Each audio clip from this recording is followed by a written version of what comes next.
Hi, I'm Bill O'Reilly. Thanks for watching us tonight. We're about an hour away from the first vice presidential debate between Governor Mike Pence and Senator Tim Kaine. Will that debate influence the vote? That is the subject of this evening's Talking Points memo. The answer is no. Good night, everyone. Not really, not really. I'm here for the hour, but we always tell you the truth, and the truth is the American people will not change their votes based upon anything Pence and Kaine might say this evening. The two presidential candidates are so much larger than life, it all depends on them, not their seconds. In my lifetime, only Sarah Palin brought enough charisma to benefit her ticket. I love those hockey moms. You know, they say the difference between a hockey mom and a pit bull? Lipstick. But as you'll remember, Governor Palin ran into trouble with her frame of reference, how much she knew about the world. She did, however, put a scare into the Democratic Party and initially helped John McCain. Other than that, the VP candidates have been pretty much used as surrogates. Does anyone remember what Joe Biden said to Paul Ryan or vice versa 4 years ago? Anyone? So tonight's debate will be interesting because of the joust. Who's quicker on the draw? But again, it will not influence the vote. So all eyes will turn to Sunday night. Round two between Hillary Clinton and Donald Trump.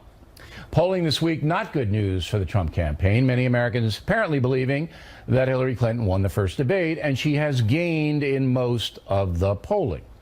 Also, Donald Trump remains on defense. While the Miss Universe thing is going away, the tax deal remains big. Yesterday in Colorado, Trump defended his big tax write-off in 1995. As a major real estate developer in this country and throughout the world, I face enormous taxes, city taxes, state taxes, sales taxes, excise taxes, employee taxes, federal taxes, VAT taxes in different countries. It's my job always to minimize the overall tax burden to the greatest extent possible, which allows me to reinvest in neighborhood workers, building amazing structures all over the place, in various communities throughout the United States. Now, that makes sense. As we reported last night, corporations take big losses all the time, and that's what Mr. Trump did. The fact that he turned his companies around to make big profits after he had financial trouble is to his credit, is it not? But we all know that the two debate moderators on Sunday, Martha Raddatz and Anderson Cooper, as well as Hillary Clinton herself, will try to paint Trump as a greedhead who doesn't care about his country. That presents an interesting challenge to the candidate. Trump must calmly, I repeat, calmly state his case that his economic vision on taxes and everything else will benefit the country. If Donald Trump goes on defense and lashes out in any way at all, he'll lose the second debate. And if that happens, well, I think we all know how the November vote will turn out. But Mr. Trump is a talented communicator, so it would be foolish for anyone to count him out at this point. But he needs a big win on Sunday, not just holding his own. If he gets that big win, the polls will turn around because Hillary Clinton still has not really defined herself to independent American voters who will decide the election. And that's a memo. Now for the top story reaction. Joining us in Washington, Brigham, didn't we just see you? You were reading mean tweets, and now you're here? Yeah. All right. Do you agree that the VP debate, while entertaining and people should watch to be informed, not going to really matter, though, that much? Well, one way it could matter, Bill, is remember how many vice presidents have gone on to become president. So you may be getting kind of an early audition here of somebody who may, before too long, be in the race for the Oval Office itself, or if something terrible should happen, could end up becoming president during the term of the next elected president. True, but with these two monster candidates, the vote in what, 5 weeks? Less than 5 weeks, yeah, right? Yeah. There's nothing that Pence or Kaine could say tonight that's going to change anybody's mind. I mean, it's either Trump or Clinton. I mean, well, there's a possibility that one of these candidates can open up a line of attack against the other, or a line of defense on behalf of their own candidate that might prove useful in the ongoing argument going forward. But beyond that, No, there's never been a case that I can think of where a vice presidential debate could be shown to have mattered in the outcome on election day. I mean, Never has happened. I'm really trying to think of anything. All I remember about Biden 4 years ago was he had this laugh that scared me. You know, the clown thing that's where everybody's a clown now running around? Well, he had that slightly diabolical grin. And if you don't like him, you think it's diabolical. If you do like him, you think it's friendly. No, but even if you do like him, even if you do like him, yeah, you thought it was diabolical. And Ryan, I mean, he was sober and he was credible, but nobody remembers anything. Now, almost 50% of the American population, according to polls, don't know who Pence or Kaine are. They don't know anything. They don't know him. So I don't know if we're going to get big numbers tonight on this debate. Well, we probably will. You know, it'll be on everywhere, and you know, people are interested in this election, so you know they'll probably watch at least for a while. Yeah. And there may be some curiosity about these two men among the people who don't know them, and they'll be better known after this for sure. Have you interviewed both of them? I haven't interviewed Kaine. I've interviewed Mike Pence. I haven't interviewed Kaine. I know Kaine. I live in the state where he serves and also where he was governor, and you know, I've known him a long time, but I don't think I've ever interviewed him. No, he doesn't do a lot of interviews. I interviewed Pence as well, and Pence stayed on message no matter what I did. Oh, boy, does he ever. Does he ever. I wanted to mess up his hair, but he was on the satellite. I couldn't. But that would be the only way to, like, shock him into... That might have helped. Yeah, because no matter what you asked him, it's like, okay, is Larry Bird better than Magic Johnson? Well, Trump... You know, I know. You know, no, he's very disciplined. He's a very decent guy, and he's been a true blue conservative for a long time. He has not, in this campaign at least, been a particularly good interview for people like you and me. No, and the same thing with Kaine. Kaine's a party man. Democrats gotten him into trouble because he is a devout Catholic, and some of the Catholic doctrine does not jibe up with the liberal secular movement that the Democrats have embraced. That may present a problem if Pence were to go after that. I don't know whether he will or not. I don't expect the moderator to really add too much. I'm not diminishing her. I'm just saying that, you know, if you go into the personal zones about religion, that would be a departure from what these people usually do. So when you're watching the debate, I expect, and tell me if I'm wrong here, I expect Pence to basically defend Trump, but stay away from the Miss Universe and all that stuff, but defend him on taxes, defend him on other things that have gotten him into a little trouble. And then Kaine to go on the attack. Kaine's going to attack. And so that Pence is going to be like the wall, and Kaine's going to come in and try to attack him. That's how I see it. Yeah, I'm sure that Kaine will try to do that, but although he's not a particularly combative guy, Pence may be more so than he is. And look, there are going to be lines of attack that Pence will certainly pursue, you know, on a range of issues. I don't think he's not going to get involved in some of these side issues that seem to so attract the attention of Mr. Trump. I mean, getting into a fuss about the Miss Universe of years and going by. You know, he got lured into that. I don't think you'll see Pence doing anything like that. No, I don't think so either. But I see Pence as more of a trying to elevate Trump, where I don't see Kaine trying to elevate Hillary. He's going to go after Trump. So it's the debate, interestingly enough, I predict, will be all about Trump. Last word. The whole campaign has been all about Trump. Yep. And that's how it will remain. And that's why he's going to be live tweeting tonight. Well, I hope we're trying to get him on tomorrow. He's going to be in Nevada, and we're going to try to get him on tomorrow.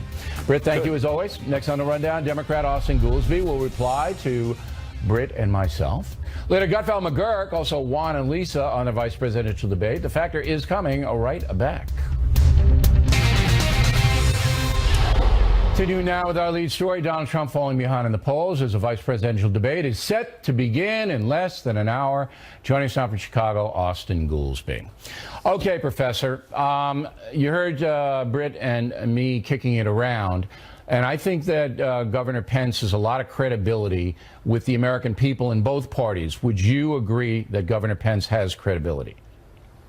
Has had credibility, yes. Okay. There's a certain element of the Republican Party that they're questioning Trump, but thus far they've put some faith in Pence. Yeah, okay. So Pence has gravitas. I hate that word, but he has gravitas because he ran the state of Indiana well, and he comes across as a sober politician. I don't know about that, but well, his approval I agree rating. With that second part. His approval rating about the first. Look, you're in Illinois, which is going to collapse any second. By the way, sell your house. Look, I got a good view Indiana, of Indiana wait. from here. You can see Indiana from my house. Yeah, and let me give you some facts that Governor Pence is a very popular governor in both parties. In Indiana, and he ran the economy there very well, and those are facts. Whereas your state, Illinois, is going to collapse. Look, I'll give it to you. I think your line of thinking raises what I call Pence tonight. 90%, I agree with you. 90% chance. So let me happens, ask you the relevant question. So with gravitas and with a successful tenure as governor in Indiana, I believe that Pence's plan tonight is to elevate Donald Trump, to make sure that the audience knows that Pence approves of his running mate and then puts forth why you should vote for him, rather than tearing down Hillary Clinton. That's probably true. That's probably true. Right. That does run into what I've been thinking is Pence is in a bit running up against what I call the smelly Rubicon, which is the subunit of the last week. We had the tax returns, we had the Miss Universe, but there was this sub-story which was very prominent Republicans criticizing Trump. You saw Ronald Reagan's son saying that he didn't think his father would have supported Trump, and Barbara Bush herself saying she didn't think that any woman should vote for him.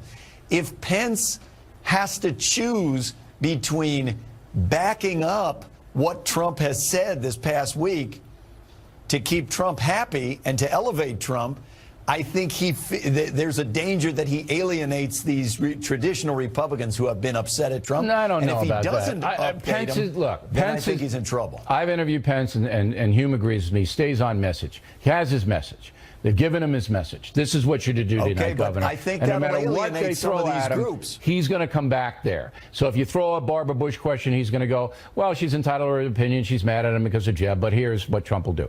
Now let's get to Kaine. Do you know Kaine? Do you know him at all? I mean, you were in the Obama White House. Yeah, actually, I'm pretty good friends with Kaine. Oh, you are? Okay, good. He comes across to me as a very decent fellow, all right? But totally decent. He's so boring. I don't know what to do. I mean, I almost cry. But I know everyone says that, but what's weird is it's not actually true. He's not boring? He's not boring. No? No. So I'm hoping that he can change this perception a little bit, because I agree with you that the perception is he's been that a little he's boring. He's been a little boring, Yeah, but in real life, he's not boring. The perception is when he opens his mouth, dust comes out. Do you know why? Is the perception. That's But an it's old not Rickles true. line, and I stole it from Rickles. I think he can beat the expectations. Why doesn't he do interviews with me? And he doesn't do many interviews. They keep him away. I mean, why? Well, he should be doing interviews with everybody. I don't know. Maybe they don't like you. No, that's not just know. me. I come on your show. But you're tough, but you're fair. But we made you a star. You're going to have your own program, Dancing with Dopey College Students. That's right. But Kaine doesn't do any interviews with hardly anybody. I mean, I don't understand. He should be out there chatting around. I think you'll probably see more. Look, I think he's been doing what he needed to do. The main thing they've had him doing is going to Virginia and winning Virginia for Clinton. And I think he's all but done that. Yeah, he doesn't need that because McAuliffe's the governor, and Virginia will go for Clinton, I think. All right, always good to talk to you, Doctor. Thanks very much. We appreciate it. Directly ahead of vice presidential debate being held in Farmville, Virginia. Something very special about Farmville, and we'll tell you what it is. Impact segment tonight, both Hillary Clinton and Donald Trump on the road today campaigning.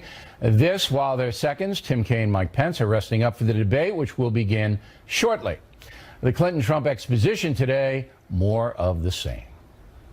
Clinton can't talk about real problems facing our country because she's the one who helped create all of those problems in the first place. They're not going to be able to do anything about it. Trump took on risks that devastated his businesses, his employees, the people who were contractors, and the larger community in Atlantic City, all while continuing to live like a billionaire. Joining us now from Farmville, Virginia, where the debate is taking place, Lisa Booth. Here in New York City, Juan Williams. You know anything about Farmville? Yeah, I know a lot. I've been there, and actually, I'm talking to you, America's historian. You know about the Battle of High Bridge. Very good. Williams, give away Farmville, one of the key battles at the end of the war. Did you get extra brownie points for that? Did you know that? Did you know that, Lisa? Farmville, Lee? I did, but Juan beat me to the chase. Big Oh, depot. no, never, Lisa. And very, very interesting place. If you're interested in the Civil War, you should go to Farmville and all Sailors Creek, all these places around it. Bloody unbelievable. All right, now, the consensus is that both Pence and Kaine are boring.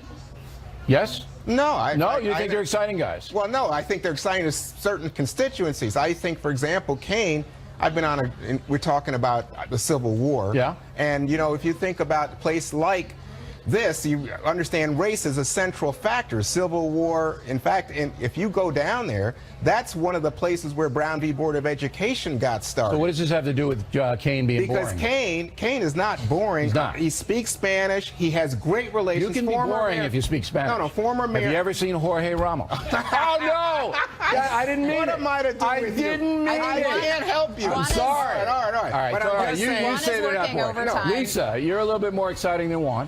Are they boring, these two guys?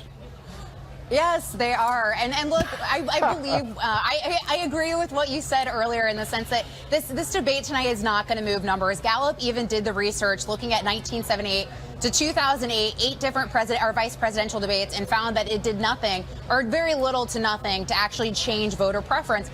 And these candidates have already really done their job in the sense that you look at Senator Tim Kaine helping Hillary Clinton in her attempt to shore up Virginia. She's been leading in the polls in that state. You look at Governor Mike Pence. He was brought in to help coalesce Republicans behind Donald Trump. He helped secure the And that's Senator what he's Cruz going to do tonight. He's endorsement. going to try to get that message out that Trump isn't this crazy guy, isn't a misogynist, isn't a greedhead. That is Pence's mandate, and Kaine's going to try to shake it. But I got something. But here's the other part of it, which is that I think that you've got to understand that they've got to clean up. I mean, Trump had, I talk about someone's excellent adventure. He had a terrible week here. The debate, the taxes. Of course, he's going to mention he's going to keep it positive. But I think that what Pence has got to do is he's got to try to change the narrative, Lisa. He's got to try to change it so that people aren't talking about the taxes. Yep. People aren't talking about the universe. All right. Now, Tim Kaine has not really been challenged. See, this is what I really like to speak to, the senator, because he really hasn't been challenged about Hillary Clinton's problems. All right, you don't see him addressing the email thing and the Benghazi thing. Maybe that's why he doesn't do interviews, because he knows he's going to get those kind of questions, and he didn't want to answer them, Lisa. Well, and Juan's over here acting like he's got a perfect candidate with Hillary Clinton, someone who deleted 30,000 plus emails with software called Bleach, Fix, and Forensic Evidence. This doesn't get us anywhere. Oh my goodness, Lisa. But Bill, yeah, I do think Senator Tim Kaine's got plenty to defend with Hillary Clinton, and that's going to be Governor Mike Pence's job to go in tonight to hold him accountable, lay out the indictment of Hillary Clinton, and not just on those issues like the Clinton Foundation, the economy and foreign policy as well. But look, if he's able to elevate Trump and attack Hillary Clinton, then he'll win the debate. But I'm not sure. I think that's the goal. And as far as the emails are concerned, Juan doesn't care about the emails. I really don't. But I got to tell you something. What I do care about is race. And I'm going to tell you, when Trump tells people, go watch the blacks and Latinos vote, watch if that comes up tonight. That's a big point for Kaine. How about putting national security at risk? All right, whatever it is, okay. I want to make a point, because I know the smear merchants on the far left websites. Jorge Ramos is not boring, all right? He's not. It was a good line, and I was cheap in using it. We can at least establish that. Right. You're a man of humor. Yeah. I'm a man of many talents. Lisa, Juan, thank you. Plenty more ahead as the Factor moves along this evening. Police in Los Angeles released a videotape showing a man they shot dead had a gun. Some protesters don't care. Is it legal on the case? And Gutfeld McGurk will analyze the VP debate and predict the outcome, as will I. We hope you stay tuned for those reports. There's a legal segment tonight. As you may know, all over the country, police are under siege by citizens who believe they are actively hunting down and killing young black men. In Los Angeles, cops shot 18-year-old Carnell Snell dead on Saturday. Mr. Snell had a felony assault conviction. Today, LA police released a videotape showing the dead man carrying a gun while being confronted by police. Despite that, some protesters continue their anti-cop diatribes.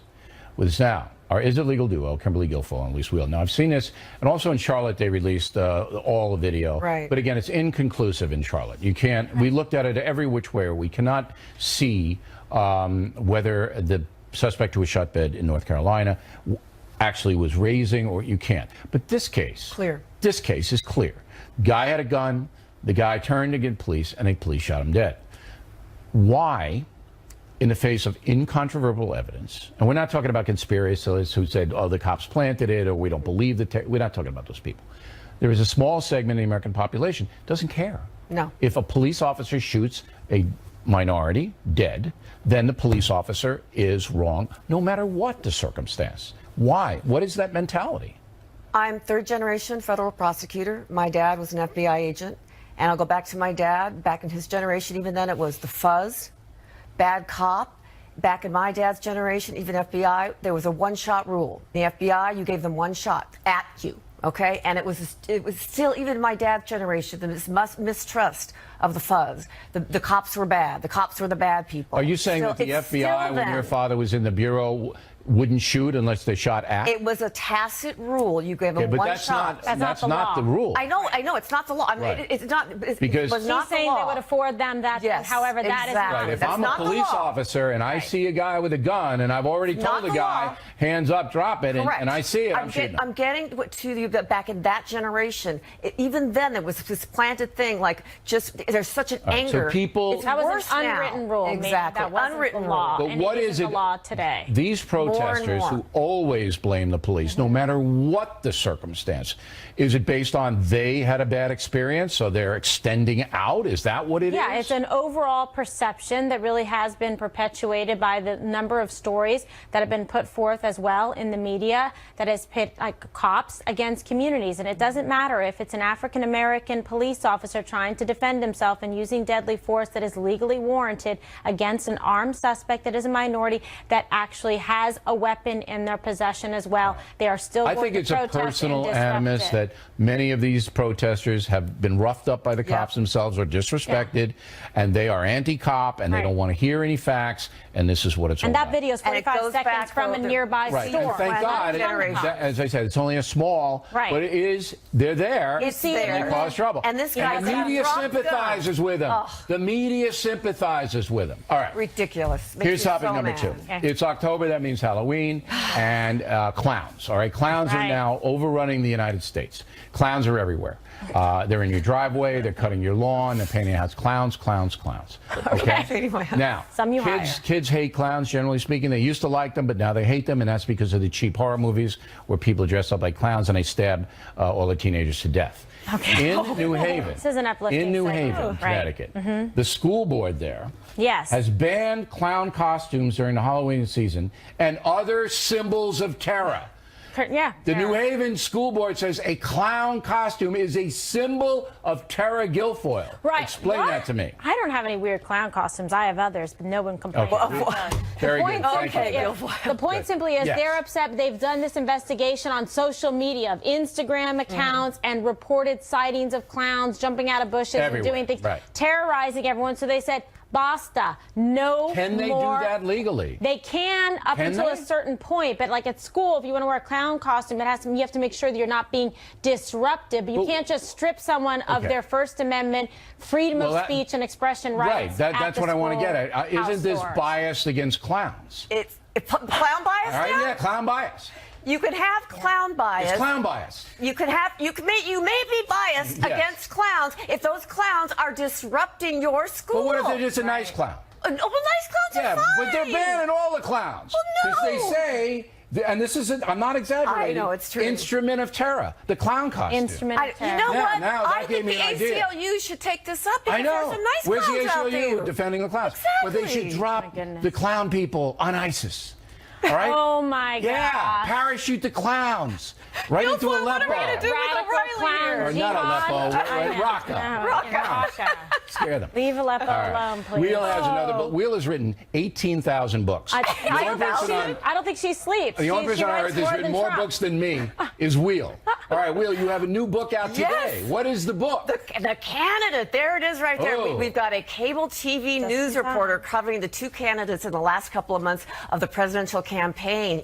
And she realizes she covers the first female candidate and the first male Hispanic candidate married to a billionaire wife with close ties to China, this billionaire wife, that something is really... So it's a thriller. It's a thriller, and she Okay. has to discover what's wrong with one of these candidates before that person gets elected, All right. and the whole there United any States goes clowns to in it? heck. And Sounds the scary. clowns, it could be the Are there any clowns. clowns? Clowns of terror. There are no clowns. Can't sell it in New There's Haven if there's there's lots of clowns there. terror. There's lots of terror in this book. You should probably All right. stay out of New So Haven. the book's name again is The what? candidate. The Candidate. Go out and Lise get it. Wheel, everyone. I Come on, just she got a know. kid in college. Give her a break. Yeah, please. And one footnote to the Is It Legal segment. A few weeks ago, we covered the Hillary Clinton email situation here regarding Attorney General Loretta Lynch. You may remember she met with Bill Clinton in Arizona on the airport tarmac, and that caused a lot of controversy. Well, today in the New York Post, author Ed Klein has a column detailing what happened in that Arizona meeting, and you might want to check out that column in the New York Post.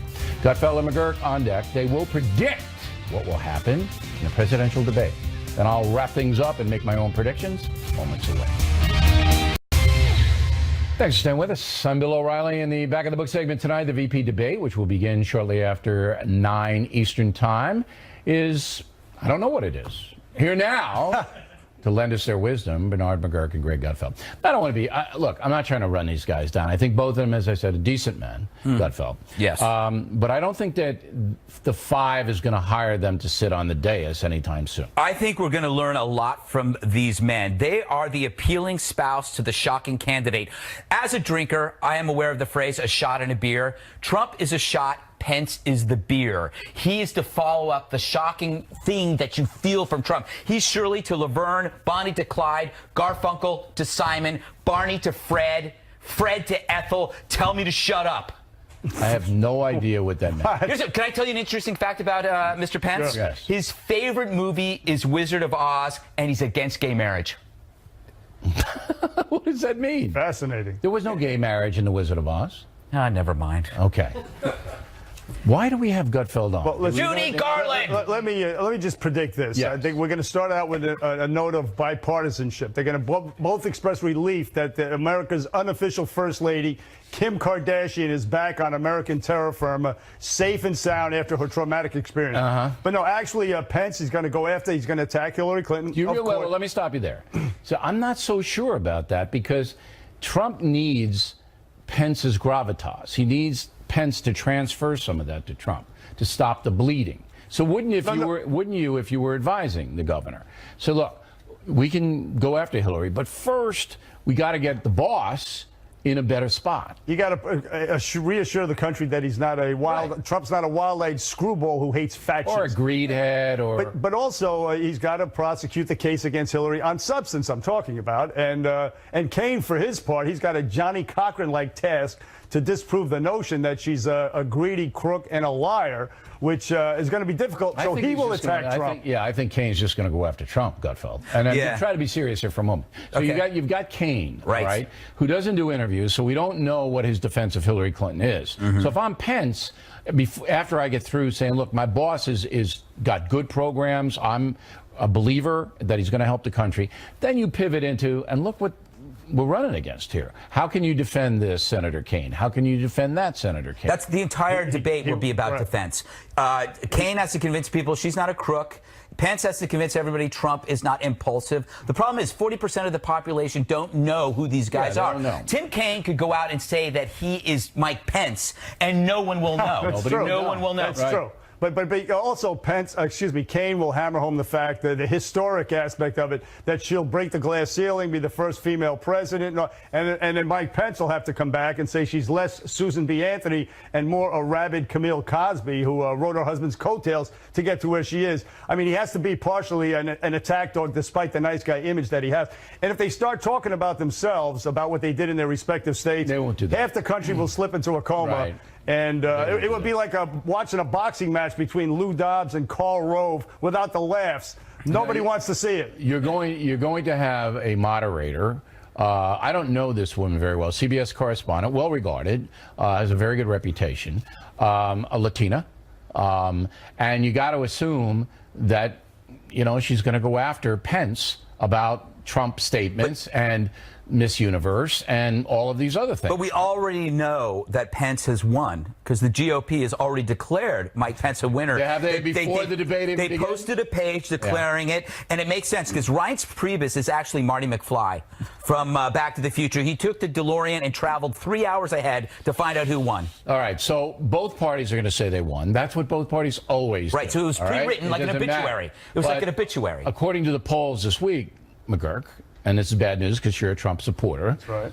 Hillary Clinton won that debate in the eyes of the American people. Absolutely right. She did. Of course, there are 2 more debates left. Yes. And tonight, maybe, I agree with you. It's not going to move the needle at all. But just to make it interesting, a lot of people play drinking games during the. So every time Kane says bigot, racist, bully, unstable, you're not going to go to work tomorrow if you're doing a drinking game because that's what he's going to say all night long. It's not stopped me from going to work. And he'll speak Spanish so much that even Latinos will be saying, no more, no mas, please, I'm begging you. He's going to bring his harmonica. Do you know that Kane brings his harmonica wherever he goes? I did not know. I'd like to see him do that if he played the piano. Okay. So we got 2 facts. We got Pence's favorite movie, Wizard of Oz. Yes. And Kane brings the harmonica wherever he goes. Wherever he goes. You're fired. Annoying person. I'm fired up, Bill, for you. Sunday night. All right? Yes. Yeah. Quick prediction. Trump going to make a comeback? I think it's going to get uglier and uglier. Do you really? Yes, I think he will. I think he will. It's 3 against 1. Yeah.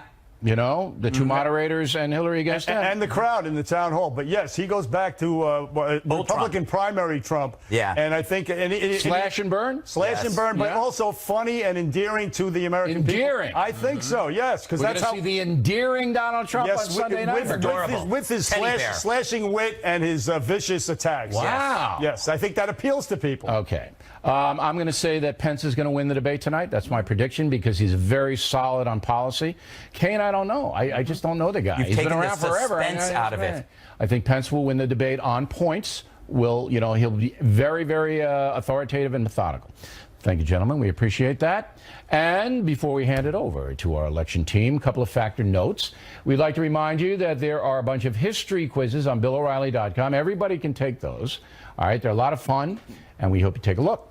Also, become a premium member on the website. You get Killing the Rising Sun free of charge, or any of my other books. That's your choice. We'll also throw in a free copy of the Constitution. Rising Sun, currently the #1 nonfiction book in the world. And we thank you all. And please know that all proceeds I get from BillO'Reilly.com are donated to charity. That's it for us tonight.